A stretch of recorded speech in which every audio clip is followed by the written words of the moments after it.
everybody. So I just finished the book Reached by Condie about a week ago. This is the third book in the series. Matched comes first, and then there's Crossed, and now Reached. I really enjoyed the series. It's a lot slower paced than a lot of the dystopians that are out there, but if you like a book that is more based on strategy than a lot of fighting and rebellion, then you might enjoy this series.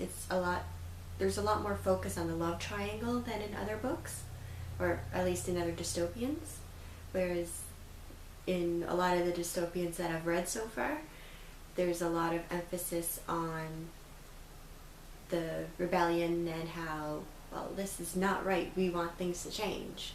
And in this series, it's a lot more focused on the love triangle, and it's a lot more slow building up to this big rebellion. But I still enjoyed it. I ended up giving it 4 stars for this book, and then also for the entire series, just because it is at times a little bit too slow.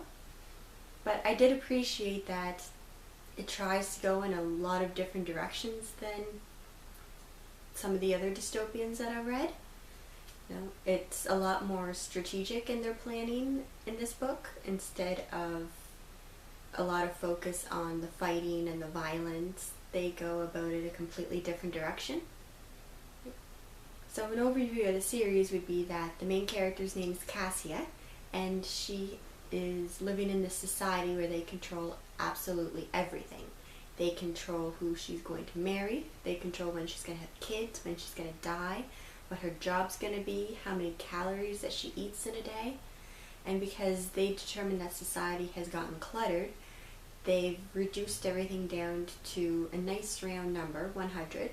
So they have 100 songs, 100 poems, 100 movies, 100 of everything. And so nobody in this world knows how to write. They can spell and type, but they don't know how to actually pick up a pencil, because pencils don't exist, and actually write. And that's kind of scary, because I can't imagine not knowing how to write, and not living in a world where absolutely nobody knows how to write. And not only that, you're not allowed to create new things. If this ever happened in our world, I'd be long gone before that ever happened. But pretty much every book on the bookshelf behind me would not exist. Probably all of the songs that I listen to, nope, they'll be gone. All my favorite movies, all my favorite poems, I'm not sure how many of them would stand up. So that's kind of a scary thought. So Cassia is matched up with her best friend Xander, but whenever she is given Xander's information on a microcard, something malfunctions and she ends up seeing this other boy's information as well, and his name's Kai. So that sets off the first book, where Cassia really starts to get to know Kai. And then in the second book is more of a journey for those two characters, and in the third book everything kind of comes together. And what I really liked about the third book is that we finally get to see Xander's point of view. And that's something that I really did miss in the first two, especially since it's supposed to be a love triangle. That's another reason why I gave it the whole series 4 stars, is because we really didn't get to know Xander all that well. And I really wanted to get to know him a lot better, so that I could feel like it was a real love triangle, since there was a lot of emphasis on that part. Yeah. It's hard for the reader to get to know Xander whenever Cassia is off with Kai all the time, and Xander's just kind of in the background. And just because Cassia is his best friend and she knows him and she knows his backstory and everything, doesn't mean that the reader does. So it was really nice to finally get to know Xander in this book, and I really found myself enjoying Xander a lot more than the other 2 main characters, Cassie and Kai. That's probably just because the first 2 books, they really got into who Cassie and Kai were, so there was less to get to know about them in this book. And Xander he grew up so much and went through so much in this book. So that was really nice to read. So that is the Matched series by Ali Condie. There's not much more that I can say about it without giving away spoilers for the series. So we'll just leave it at that. It's a pretty good series if you're looking for something that is more focused on the love aspect and where the dystopian is more in the background for the series, then you might enjoy this series. Then I have also gotten a few more books since the last time. I've gotten an anthology of The Girl Who Was on Fire by various authors, and this is basically just a collection of essays written by authors. Let's see, we've got Jennifer Lynn Barnes, Sarah Reese Brennan, Terry Clark, Jackson Pierce, Lily Wilkinson, a bunch of different authors just writing their thoughts on the Hunger Games series. So I'm kind of excited to read this just because it'll be like almost a debate, but you don't get to actually debate, but the essays might bring up some aspects and issues that I hadn't really thought about regarding the Hunger Games before. So my plan is to read this and then go back and reread the Hunger Games, just to see if any of these essays will change my mind about how I felt about the Hunger Games. And then another anthology is Zombies and Unicorns. And this is, I believe there's 14 different authors, and they are separated into two groups, Zombies and Unicorns, and it's a bunch of short stories regarding either zombies or unicorns.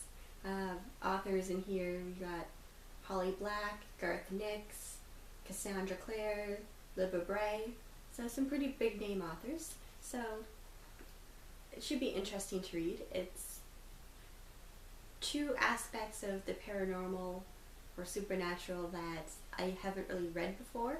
I haven't read any zombie books, and I haven't read any unicorn books. I do own some zombie books, I just haven't gotten around to reading them, and unicorns are, for some reason, not something that a lot of people seem to write about.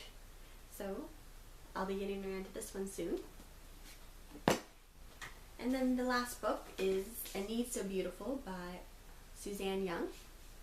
And this is the first book.